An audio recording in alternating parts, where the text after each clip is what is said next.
damn late. I had to stop by the Wax Museum again and give the finger to FDR. We know Al-Qaeda, Zawahiri, is supporting the opposition in Syria. Are we supporting Al-Qaeda in Syria?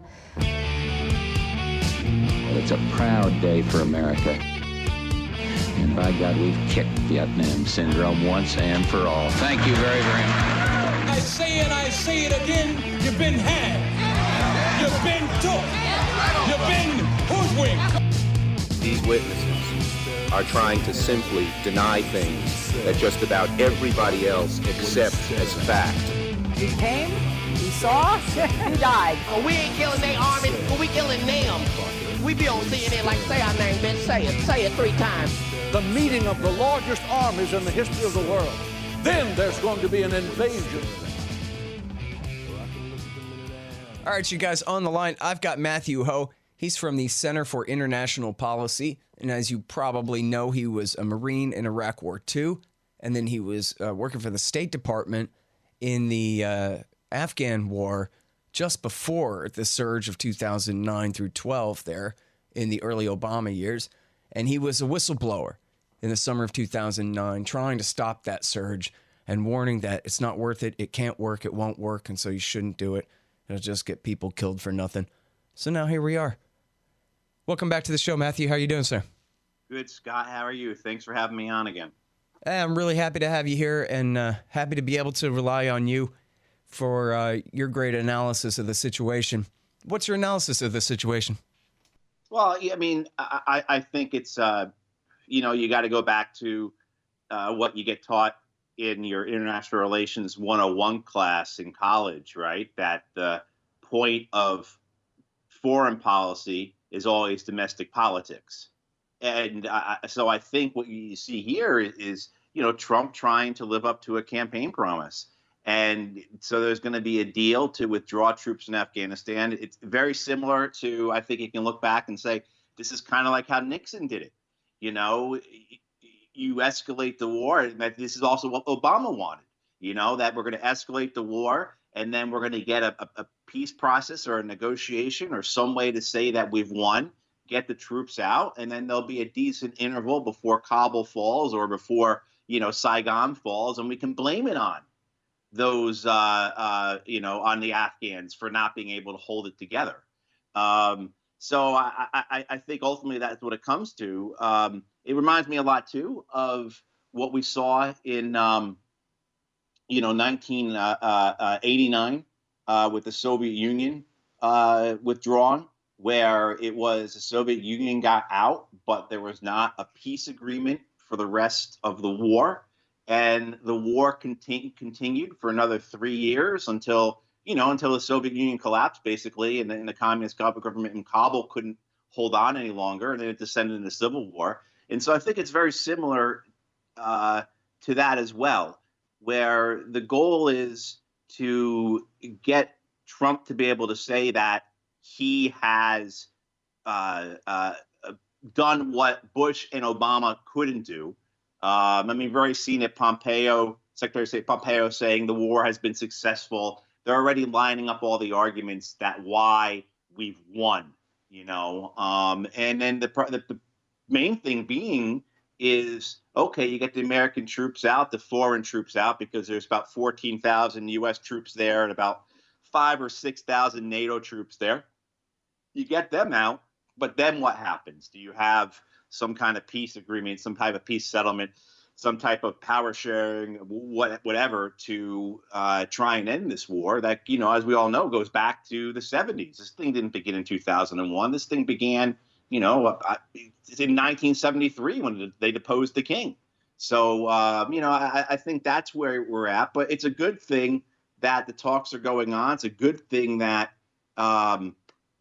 U.S. forces are withdrawing, that the Taliban have agreed to ceasefire in a couple provinces. They've not, and we don't know anything about, everything we know is leaked. The Khalilzad, the American envoy, who's an arch neoconservative, goes back decades. He had been ambassador to Afghanistan around 2004, 2005, 2006. Then he became ambassador to Iraq. He's holding the details very closely. Supposedly, President Ghani of Afghanistan doesn't even have a copy of the deal himself. But it's a good thing if this actually does bring about some degree of peace talks between the Afghan government and the Taliban, and that then extends into a greater ceasefire. Because from what I understand right now, the agreement is pull 5,000 of the 14,000 U.S. troops out over the next 5 months or so. In exchange, the Taliban will stop attacks in Kabul and in Paiwan province, and then that leads into the next stage of talks between the Afghan government and the Taliban. Yeah, man. All right. So there's so much here. First of all, I haven't seen anything, and I'm probably under investigation by the FBI now for as much time as I spend on the Taliban's website looking for a statement saying that, yeah, the reports are correct. We are agreeing to a deal that's going to have 5,000 out in, say, 2 or 3 months, and then we'll see about the rest of the soldiers maybe leaving in another year or a year and a half. Because what a climb down from them, even though they have been on a rampage, killing soldiers, killing cops, setting off suicide bombs, killing American soldiers as well. And as they said the other day, yeah, well, we're trying to negotiate from a position of strength. You know, the Americans, they only understand one thing, force. And so that's the way it goes, right? And so I still haven't seen their confirmation here, and I'm kind of dubious about where we're at here. They're announcing that the deal is essentially done from this side. But anyway, I guess I'm not denying it, but it just doesn't seem right to me that they're going to agree to something like that after all this time of refusing to capitulate at all. Essentially, they've demanded unconditional surrender from America this whole time. Now they're going to put it off? They're going to give them 18 months? Well, the idea being, I remember I met with a guy who was an interlocutor for them back in 2011 or so. And he explained to me that, you know, this is how it worked in 88, 89 with the Soviet Union. It was a phased withdrawal. The Taliban aren't so the leadership at that point, and this again now, but what I'm saying here, what I'm quoting from the conversation I had, you know, that's 8 years ago already. And, you know, the Taliban, as we know, have seen changes in leadership. They've been fragmented. There's been splinter groups. There's now the Islamic State, which is a threat to the Taliban, and they're fighting each other constantly, as well as the Islamic State conducting suicide attacks and killing civilians. That the Taliban aren't so unrealistic to think that all the American troops are just going to get up one day, all get on planes and leave. That there's logistics to it. You just can't possibly move out that many people that quickly. But there's also, too, that you have to allow the other side to do what it needs to do to achieve its part in negotiations. So I'm not so concerned that the Taliban haven't said anything about it. You know, I mean, they've been fighting for, 4 decades now, some of them, and they're tired of the fighting, but they're not going to surrender. And it's interesting how things have turned. I mean, for most of the previous 18 years that the United States has had ground forces in Afghanistan and been waging this war there, the United States has come to the Taliban or have said, basically, the only way we're talking with you is if you surrender. I mean, for most of the last 18 years, the preconditions for the U.S. to talk was that the Taliban lay down their arms and accept the Afghan government, which is basically saying, hey, you need to surrender before we talk to you. And then because the Taliban never accepted those preconditions, there were never really any real talks. There were some starts at talks in the Obama years, but nothing really happened. And then Trump comes in the office. He escalates the war. We're dropping more bombs than at any time in the last 18 years. We're killing more Afghans than at any time in the last 18 years. And then some point last year, late last year, he decides he's going to talk. And the reason the talks occur is because we just talk. I mean, and that's the shame and the tragedy of this, that for the last 18 years, these talks really could have occurred at any time. The precondition for the talks was always setting up U.S. victory. And now you have a case, though, where you have an American president who, for his own political reasons, wants to end the war there. And so you've had this reversal, Noah, as you pointed out, where the Taliban are kind of demanding surrender. But we'll see. I mean, they've always held their cards fairly close. I've not looked at their website as thoroughly as like I used to. And I don't look at the regional press, the Pakistani or the Afghan or the Iranian press, where a lot of times, when I was there, we used to have analysis of it, or we used to have translations of the regional press, and you would see the Taliban. Well, the Pakistanis had a piece, and I forget if it was Dawn or which one, saying that they're taking it before the Shura Council, which is sure to rubber stamp it, essentially. Yeah. Was the piece. So, I don't know. I guess I would so far, we're not hearing anything about a specific timeline for the end of the withdrawal. And they're saying, well, it's conditions based and all of this, which that's what I would be surprised. I guess I wouldn't be surprised if they agreed to something that had a definitive timeline for a year or even more. But yeah, I think Trump's going to want to have something by the time the general election rolls around to say that he did this. Yeah. Although I don't, but as we've seen with the Democratic primary debates so far, there's been almost no talk of the war, but any of the wars that we're in, any of the 15 or 22 or however many, depending on how you count them, conflicts we're in right now, where young American boys and girls are killing other people and being killed themselves. Well, in fact, the head of the House, the Democrat head of the House Foreign Affairs Committee, is demanding that Khalilzad come and testify because, hey, listen, if we're going to leave, that's great. Everybody wants peace, but we have to finish winning the mission first, of course, and make sure that the government in Kabul is going to be fine and all the women are going to be fine and everything's going to be fine. We can't end the war before that. Yeah, I mean, this is another example of what, a lot of people call, the Trump derangement syndrome. And I haven't I grew up in the New York area, right outside New York City. So I've not liked Trump for as long as I've been alive, and I'm, really pretty far left and everything. I'm still, but it reminds me of just, a couple of years ago or a year or two ago when he was talking with the North Korean leader, Trump, and everybody was, the Democrats put forward a motion that U.S. troops could not be withdrawn from South Korea. Basically, we can't end that war.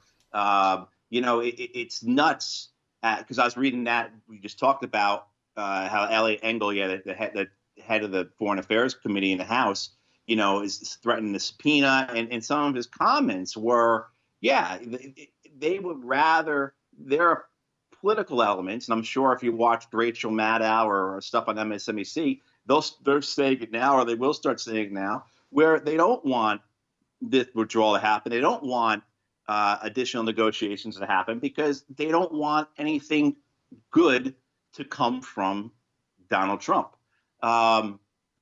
So, I mean, it's again, it goes back to everything's being driven by domestic politics in this country.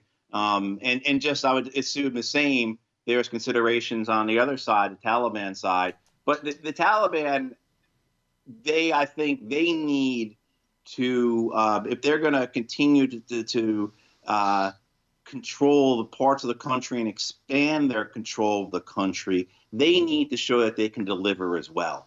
So they have their own constituency. They have their own group that they want to be the leadership of within Afghanistan. They have to show that they can actually get things done and deliver themselves. Because, as I said earlier, 10 years ago, the Taliban were while they weren't monolithic at all, the Quetta Shura did control and did have a good say in what the Taliban did.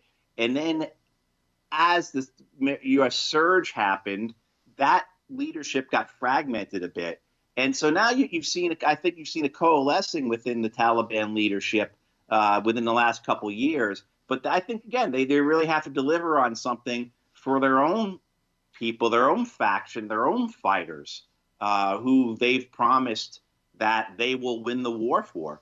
And I think with the conditions, I think this is the way it goes. You withdraw troops. The Taliban hold up to its agreement to have, and again, this is all based upon leaks because we haven't seen the document yet. If the Taliban hold up to its side of the bargain to not wage attacks in 2 provinces, and then hopefully, the next step is this intra-Afghan peace process, where the Taliban sit down with Ghani's government. Presumably Ghani wins the presidential election this month. If that doesn't get delayed or whatever again. So, from the American side, what you would say is that, well, we'll withdraw 5,000, and if those talks don't go, then we still have 9,000 troops there, and we'll send 5,000 back again. I think that's the way you would look at it as a negotiator. Now, Khalilzad is, I'm not surprised that Engel is threatening to subpoena him. Khalilzad, I guess, has never gone before Congress, even though he's been invited to go before Congress. And I remember him from his time when he was ambassador, both in Afghanistan and then Iraq. And he feels that he works only for the president. And he never talked, when he was ambassador to Afghanistan and Iraq, he caused all kinds of headaches to the State Department because he never talked to anyone at the State Department. He felt he had a direct line to George Bush, and that's the only person he would talk to. Well, and in this case, he really is a presidential envoy. He doesn't work for Pompeo. Yeah. And I think as we spoke about this, I think last time I was on, a bunch of months ago, we spoke about this, that if anyone's going to deliver a peace deal, you need to have, or some kind of agreement, you need to have someone who's got the type of hubris and arrogance and personality disorder that Khalilzad has. This is one of the authors of the Defense Planning Guidance of 1992. Yeah. So exactly. I think that's about as arrogant as you could ever get.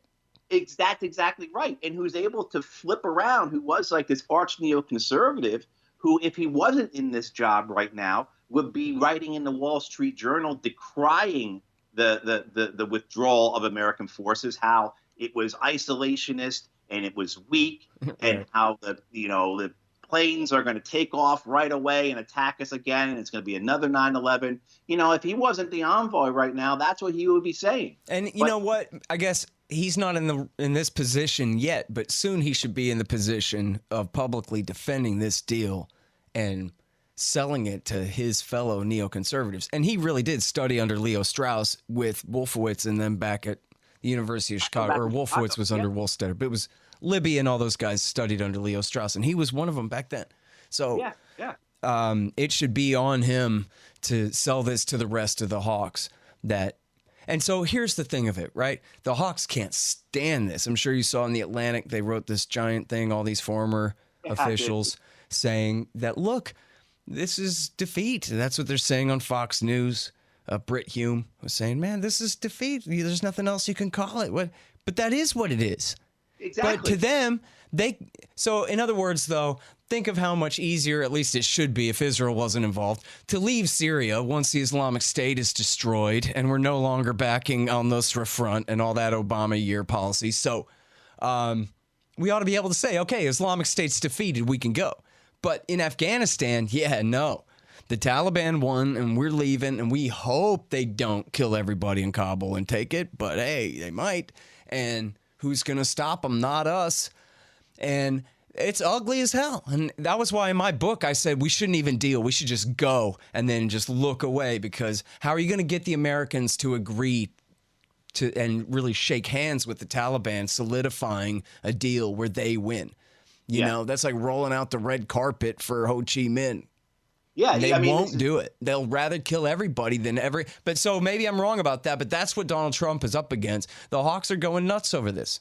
Yeah, and I think that the deal is, though, is like it's Trump's consideration and his belief is that there'll be a decent interval, just like Nixon did in Vietnam, where there'll be a couple of years before, and kind of like what happened in Afghanistan after the Soviet Union left, where, it's the Ghani government or whoever holds on for a while. And I actually saw today an op-ed I read from somebody arguing for a U.S. withdrawal. They put it on the Afghans. The Afghans in 18 years haven't been able to deliver on what we've given them. That's the line that's being used, that we gave the Afghans all kinds of chances, and it's their fault that this war hasn't been won. Which Afghans? What's that? Which Afghans? Yeah, that's the whole thing, where it's just the same thing they did in Iraq War II, where, so here's what the war is. It's us and the good guys versus the bad guys, and we're trying our best to win. And then, so, in other words, they never tell you who's who or what's going on, where, as you've described, in all of your great writings and so forth, that we're essentially talking about the plurality ethnic population of the country refusing to be ruled from what we call the capital city. And it's amazing. You before we go into the country in 2001, newspapers and people talking about Afghanistan described it as a civil war. As soon as we got involved, like the use of the term civil war was completely shunned. Like you can't, because that implies that, as you were saying, that we are up against a plural, that the Pashtun people. And what I've noticed too, more so than in Iraq, there's very little acknowledgement in the United States and Western media about the ethnic splits within the country that define this war. In Iraq, I felt that there was much more conversation about Shia versus Sunni. But with the Afghanistan conversation, there's very little conversation about how the Taliban, more or less, it's not a perfect description, but more or less are representing that plurality, those Pashtun people, like, as you said, Scott, who don't want to be ruled. But I think I get exasperated, and I'm sure you do as well, when people ask me about this war now. And you were saying this long before I was saying it. I started saying in 2009. You were saying this long before that. Don't do this. Because it's not winnable. And what are you going to end up with? And this is what, you've been saying for 18 years or however long you've been saying, and I've been saying it for 10 years now. What do you expect's going to happen? I don't have a good answer to give you right now about the war, because I said 10 years ago, don't do this. What do you think of when I said don't do this? I meant, it's going to end up to a position where it's just going to be an awful situation where there are no good answers. And so, as you just said, the best thing possible is get the foreign involvement out. So at least get the foreign involvement out. That takes away that part of the insurgency that's based upon a resistance to occupation by a foreign power. So at least you've taken, one log off the fire. But there's no good options here. The best thing you can do is try and get ceasefires, try and get some negotiated settlements, try and stop the amount of money and amount of weapons moving into the conflict, and hopefully a peace process can come about, because I do feel that, and I feel too that the Taliban are the ones that are more sincere about it than the Afghan government is, because the Afghan government, as you've written about, as you've spoken about so well, as everyone, knows, is a kleptocracy. It's a complete, it's a palace of crooks. They're warlords, they're war criminals, they're drug lords. They're the ones who are going to lose out if the war comes to an end. So, I do believe that the Taliban have at least some degree to be more sincere about achieving some kind of peace, even if that peace means that they've taken Kabul and they've reestablished the Islamic Emirate. Should be. Hey, if they listen to me, then, hey, you got all of Pashtunistan. Take that. Exactly. And you can still be Afghanistan. You don't have to break the state apart. But how about everybody has a hell of a lot of autonomy instead of trying to have this central government, and everybody can work on peace from there? People make this mistake often, and I think maybe I'm making it here. Maybe it's not one in this case, that people conflate extreme violence with instability. Like, if these Taliban are willing to continue these ruthless suicide attacks and slaughtering, innocent people along with the soldiers they're near and all this kind of thing, then they would probably keep doing something crazy and go ahead and try to take over the whole rest of the country as they were doing in the 1990s and early 2000s before we intervened there. Because why not? It's not like we should trust them to do the right thing, but it should be that they should be smart enough, though, to know that essentially they got everything how they want it. Why take the capital? Why go through what they went through in the 90s with a giant civil war over the Capitol? Well, the civil war that they came in to end finally in 96 and were welcomed in back then. But anyway, it just seems like it's a good place for everyone to call time out and make a treaty. You know what? I cite you all the time, actually, because you said the most optimistic thing about this to me, which was that the Pakistanis and the Saudis and the Americans back in the 90s were encouraging the Taliban to keep going and were helping to finance them and wanted them to win the civil war outright. The Clinton administration, they didn't even want a peaceful peace settlement. They wanted an outright Taliban victory for their policy of a true monopoly state there that could protect their pipeline from Turkmenistan. But so they don't have that this time. And presumably, if the Americans have their act together at all, and you got Imran Khan, who seems like a pretty reasonable guy to me, is the new guy in Pakistan now, that America could say, hey, you're going to help us strongly encourage the Taliban to quit while they're ahead or something like that, maybe? Yeah. I mean, everything I know about the Taliban taking control of most of Afghanistan in the late 90s comes from, it was based upon Pakistani rupees. That's how they did it, that they won a lot of battles, but they bought off a lot more people. And somebody provided them with all those Toyota pickup trucks that they drove around in. Yeah. And the population of the capital really were willing to give them a chance if they were going to replace Massoud finally. Absolutely. And you read... When they don't have that going for them this time at all. No, they don't. But the idea being that as you said, they could if they take what they have now, they've essentially won to a degree. Pakistan as well. I mean, the Western understanding of this, of what Pakistan wants, is they want that safe space, that cushion in Afghanistan to do whatever they need to do in case of a war with India. That extends kind of, and they get that with Pashtunistan as an easy way to describe it. Yeah. One thing about, as people keep saying about how the Taliban, well, you can't trust them. They're talking, but they're still killing people everywhere. We're doing the same thing, too. We're dropping more bombs. We're killing more Afghan civilians than at any other time. We're killing more, according to the UN, more Afghans are being, which is always kind of a fuzzy number anyway, but more Afghans are being killed by U.S. and Afghan government forces than by the Taliban now. Well, and the total numbers of airstrikes and everything is greater than at the height of the Obama surge in 2011. That's right. Yeah. So we're just as we're talking out of both sides of our mouth, I guess, if that's how you want to describe it. Yeah, but that's different. We're exceptional, and they're not. So yeah. I know. The heresy that is being spoken right now is just Hey, listen, man, I'm sorry I got to go, but I love talking with you. Thank you so much for coming back on the show, Matthew.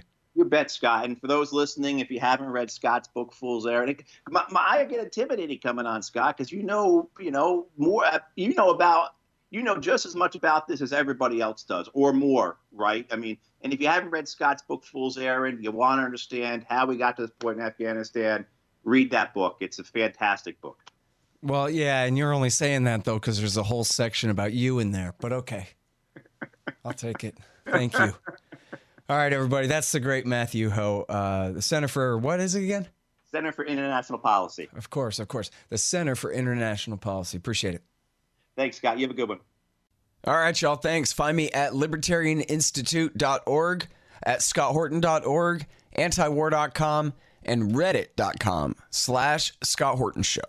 Oh, yeah, and read my book, Fool's Errand, Time to End the War in Afghanistan, at foolserrand.us.